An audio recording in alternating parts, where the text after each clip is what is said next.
As-tu déjà ressenti cette étrange sensation d'avoir l'impression d'être que la maman de tes enfants ou que le papa de tes enfants ou la femme, l'épouse, le mari, le collègue, bref, d'être une étiquette? Eh bien, c'est justement la question de Lucie qui ne sait plus tellement qui elle est aujourd'hui à part être la maman d'eux.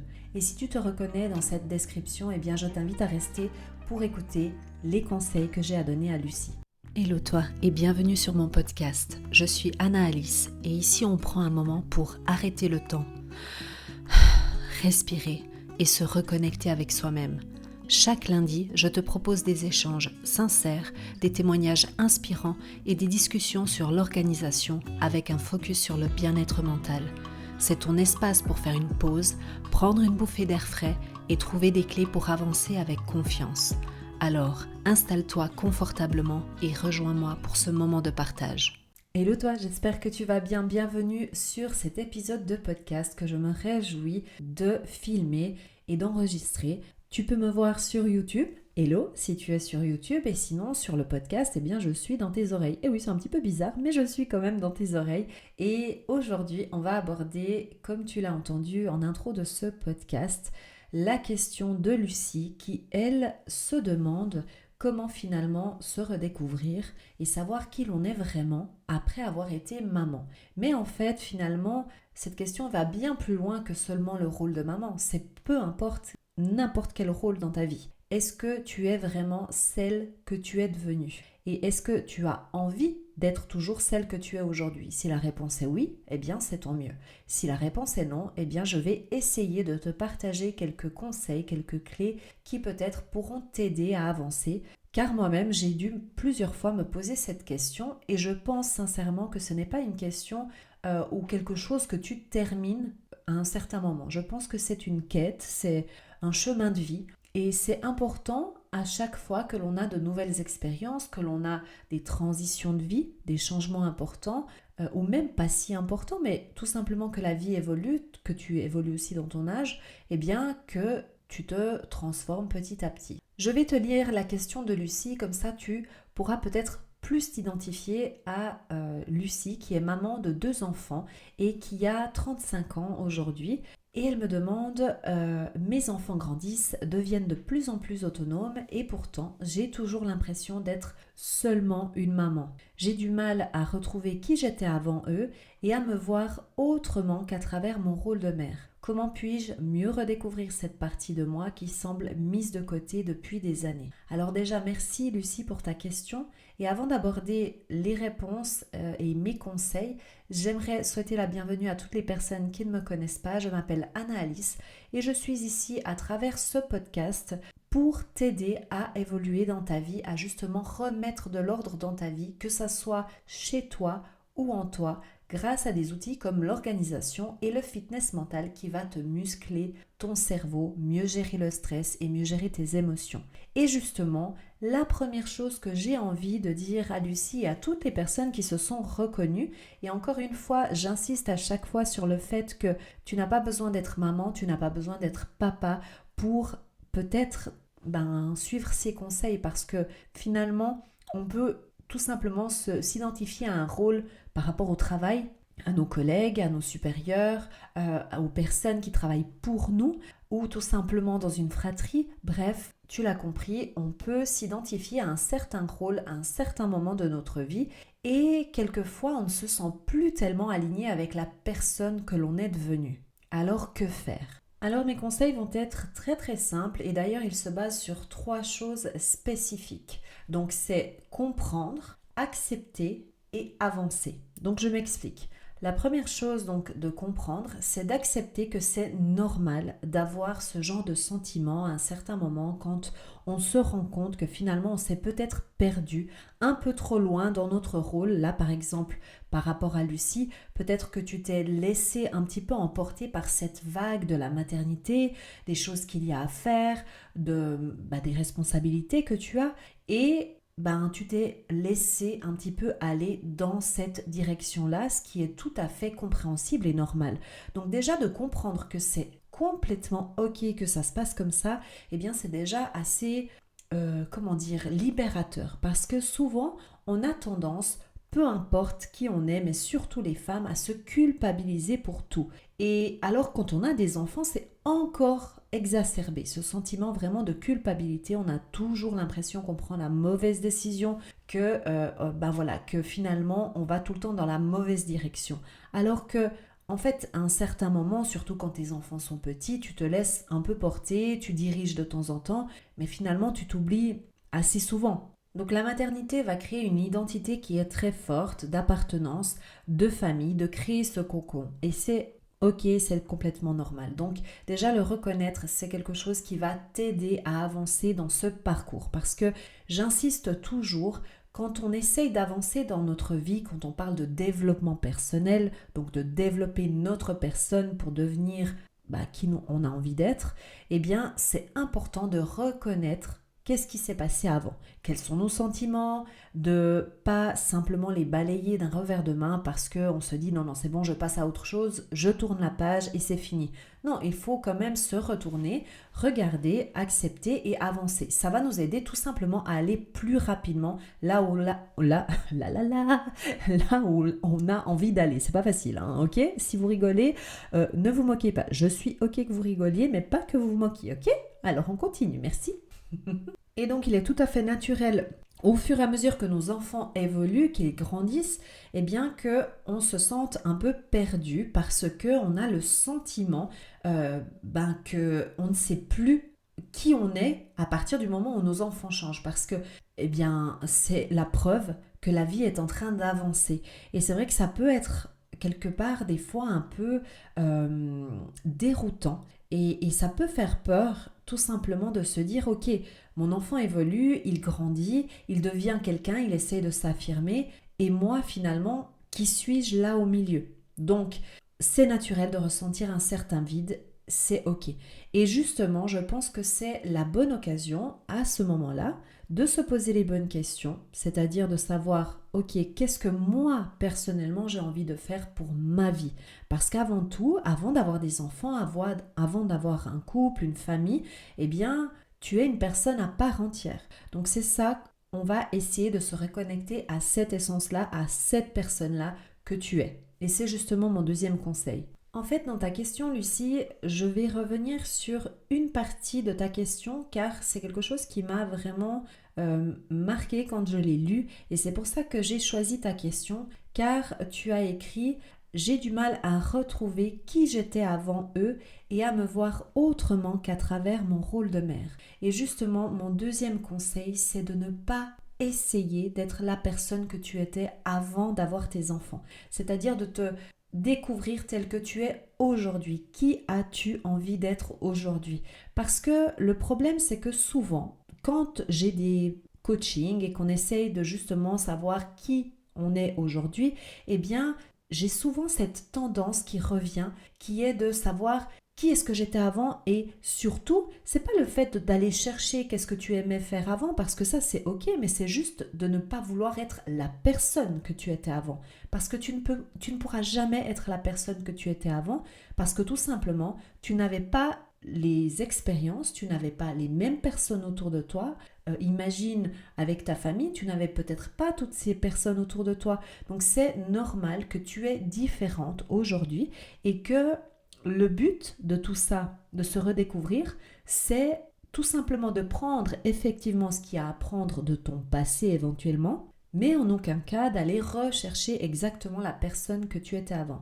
D'ailleurs, on voit souvent ça quand on essaie de faire des régimes pour entrer soi-disant dans ce magnifique pantalon qu'on a depuis 20 ans. Alors que, bon, la mode, ok, elle évolue et à chaque fois ils reviennent aux mêmes choses que nous on portait il y a 20 ans, on est bien d'accord, mais est-ce que vraiment tu te reverrais, et ça je te pose la question à toi qui écoutes, est-ce que toi tu te reverrais avec les mêmes vêtements que tu avais il y a 20 ans en arrière? Je pense que la réponse sera non, ou alors très peu de pièces. C'est exactement la même chose avec le fait de se redécouvrir. Le but, c'est évidemment d'aller voir qu'est-ce que tu aimais avant, mais ça ne veut pas dire de redevenir la personne que tu étais avant. Pour moi, par exemple, j'ai toujours aimé la musique, j'ai toujours aimé le chant, j'ai toujours aimé la danse. Donc c'est quelque chose que oui, effectivement, je sais qui me plaît encore aujourd'hui. Mais ça pourrait ne pas être le cas. Et je t'invite à écrire sur un carnet ces choses-là que tu as encore ancrées en toi, des choses que tu aimais faire dans ton passé, mais des choses que tu aimes faire encore aujourd'hui et que peut-être tu n'as pas, je fais des guillemets, le temps de le faire, parce que je fais des guillemets, parce qu'en règle générale, c'est parce qu'on n'a pas ça en priorité, ok? On verra ça après, plus tard dans le podcast, t'inquiète. Mais c'est vraiment de décrire ce qui te plaît maintenant et ce qui te passionne. Il faut prendre quand même ce temps de lister les choses. C'est important de te retrouver face à ce carnet, toi et ton carnet et personne d'autre. Et encore une fois, tu peux effectivement aller prendre des idées de ce que tu aimais avant, mais c'est vraiment d'essayer de te concentrer sur ce que tu aimes aujourd'hui. Une fois que tu as fait cette liste, eh bien, il y aura des choses qui vont résonner très fort en toi, ou si tu veux, tes préférés, on va dire. Dans cette liste, tu vas choisir, on peut dire, 3 choses qui te plaisent vraiment, et pour le reste, ce n'est pas qu'on va pas du tout s'y intéresser, mais c'est qu'on va déjà se focaliser sur quelques activités que peut-être tu aimes. Et dans l'idée, c'est de passer vraiment à l'action. Et ça, c'est mon 3e conseil. Donc c'est la 3e phase, comme je t'ai dit au début du podcast, c'est l'action, c'est se bouger, c'est faire quelque chose. Parce que il n'y a pas de plan qui fonctionne si tu ne te mets pas en mouvement, si tu n'essayes pas. Donc là, l'idée c'est très très simple et c'est très clair, c'est de mettre des actions concrètes en place. Si tu as choisi 3 activités qui te plaisent, il faudra que tu essayes de les faire. Alors si ce sont des activités que tu peux faire à la maison, peu importe, eh bien il faudra prendre le temps de le faire. Donc si déjà aujourd'hui tu dis « Ah non, mais j'ai pas le temps », sache que ce sont des excuses. Ok, je ne veux pas entendre cette excuse-là parce que on peut se dégager du temps, même si on est vraiment très occupé. Et je connais des personnes, car j'ai coaché des personnes qui étaient vraiment très occupées, qui travaillaient à 100%, qui avaient une vie à 1000 à l'heure. Et je ne te demande pas de faire ça tous les jours, mais je te demande de trouver un moment dans ton emploi du temps, par exemple dans ton mois, pour en tout cas essayer de le faire. Et évidemment que si c'est une activité qui va te faire du bien, eh bien il faudra essayer de la planifier le plus souvent possible par rapport à tes horaires, par rapport à ta vie. Je ne te demande pas de faire des miracles, mais je te demande tout simplement de te remettre en priorité. Maintenant que ceci est clair entre toi et moi, eh bien on va passer à l'action. Si ce sont des activités que tu dois faire en dehors de la maison, eh bien c'est évident que ça demandera peut-être un peu plus de planification, mais ce n'est pas impossible comme tu l'as compris. Et on va tout simplement prendre tes horaires, tes emplois du temps avec tes enfants, ta famille, peu importe avec les personnes avec qui tu vis ou en tout cas avec qui tu échanges un peu de temps et que peut-être vous devez vous mettre d'accord par rapport à ça, peu importe, mais en tout cas il faut que tu aies ton temps devant toi, juste pour voir un petit peu et se dire ok, quand est-ce que je pourrais placer ça pour que ça puisse rentrer dans le cadre de la famille aussi. Et je pense qu'il est aussi important d'en parler. Parce que des fois, on essaie de faire les choses un petit peu dans notre coin et puis on se dit « Ah, ça serait bien, ça serait bien. » Oui, d'accord, ça serait bien. Mais bien évidemment que si tu es en famille, tu ne vas pas pouvoir décider comme ça du jour au lendemain « Ça y est, je prends 3 heures par semaine pour aller faire du nunjaku. » Ok ? Est-ce que ça se dit comme ça d'ailleurs ? Bref, je ne sais pas. Mais en tout cas, il faudra évidemment discuter avec les personnes qui vivent avec toi et qui dépendent aussi un petit peu de ton temps. Et pourquoi pas lancer un petit peu cette dynamique, parce qu'il faut aussi savoir, peu importe de quoi on parle, parce que ça peut être aussi quand on met des routines en place, par exemple, où on essaye d'être un peu plus organisé à la maison, eh bien, la meilleure chose à faire, c'est de montrer l'exemple. Parce que souvent, on essaye, quand nous-mêmes, nous sommes en train de changer, que ce soit dans le développement personnel pour notre personne, savoir qui on est, où on a envie d'aller, comme là, par exemple, par rapport à cet épisode de podcast, mais ça peut être aussi des choses beaucoup plus, on va dire, terre à terre et basiques, comme vouloir désencombrer sa maison, vouloir remettre en ordre sa maison, bref, eh bien, les personnes qui vivent avec toi ne sont pas forcément au même stade que toi, à la même vitesse que toi. Donc c'est normal qu'il peut y avoir un petit peu on va dire des temps un peu différents. Vous avancez pas à la même vitesse. Et c'est ok et c'est complètement normal. Maintenant, Ça ne sert à rien de vouloir dire aux gens, bah voilà, moi je sais comment je fais. Ouais, c'est Michel, tu ne donnes pas de nouvelles, excuse-moi. Mais j'ai commencé à parler comme ça et puis bref, ça m'a donné cette idée. Mais c'est vrai, des fois on commence à se dire, bah voilà, moi j'évolue, je fais des choses et toi tu ne fais pas et blablabla. Et ça, c'est la clé pour le désastre au niveau communication. Donc, on essaye tout simplement de faire ce qui nous fait du bien à nous et de montrer l'exemple. Et souvent, vraiment très souvent, quand ta famille voit que toi-même tu te sens mieux, qu'ils voient aussi que finalement autour d'eux c'est aussi plus agréable, eh bien ça leur donnera aussi envie d'évoluer.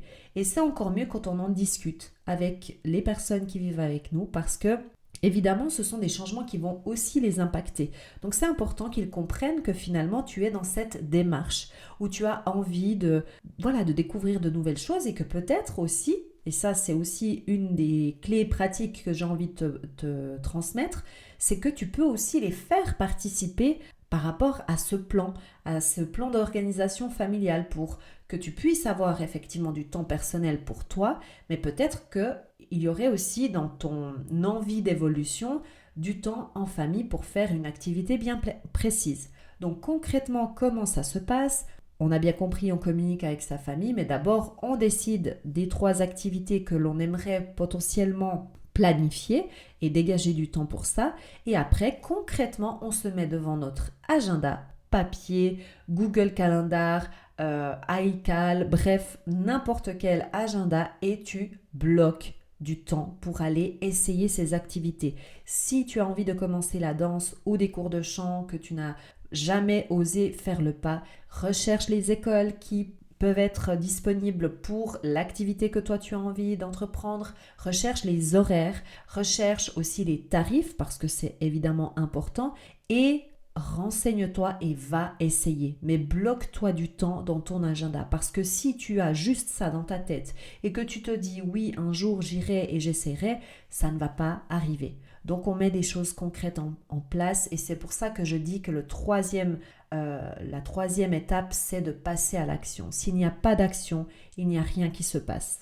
Nous arrivons donc au bout de cet épisode de podcast et je vais résumer les points essentiels par rapport à ce plan d'action que je te suggère pour te reconnecter à toi-même.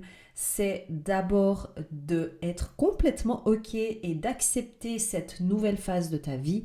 C'est complètement naturel d'arriver là, donc on se détend, on ne stresse pas, ça va aller. Maintenant, on va essayer de se reconnecter aux choses qui nous plaisent. Tu te rappelles, c'est la phase numéro 2. Et d'essayer d'aller plonger à l'intérieur de toi et de te dire, ok, moi, toute seule, qu'est-ce que j'aime ? Qu'est-ce que j'ai envie de tester ? Qu'est-ce que j'ai envie de me reconnecter, par exemple, à une activité que je n'avais pas refaite depuis des années ? Est-ce que ça me plaît toujours ? Oui, non, je ne sais pas, mais en tout cas, je vais tester. Et la troisième phase, c'est de se mettre en action, de planifier tout ça dans son agenda et d'essayer. Parce que si tu ne vas pas essayer, eh bien comment peux-tu savoir si ça te plaît encore ou pas ?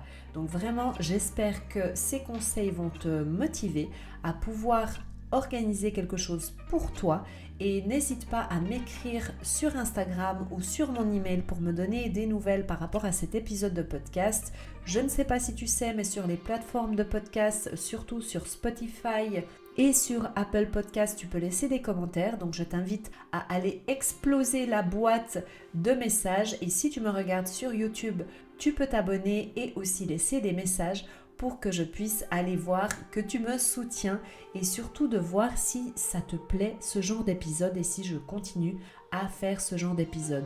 Et si tu as envie de faire comme Lucie et me poser une question et que peut-être j'aborde ici la réponse, eh bien je t'invite à m'écrire sur hello@lacasabloom.com. Tu retrouveras tout en barre d'infos et n'oublie pas, si tu as envie d'aller plus loin, que tu sens que c'est vraiment le moment maintenant de pouvoir aller travailler sur toi, de pouvoir te reconnecter à qui tu es, eh bien sache que ces épisodes sont là pour t'aider, mais il y a aussi le Blossom Group qui est un groupe de parole où on aborde ce genre de sujet. D'ailleurs, on l'avait abordé, mais c'était plus par rapport aux étiquettes que l'on se colle, mais bon, ça colle tout à fait à ça, petit jeu de mots, eh bien oui, le Blossom Group est un accompagnement, comme tu peux le comprendre, de groupe où on va partager les expériences de vie et ça va nous faire avancer ensemble.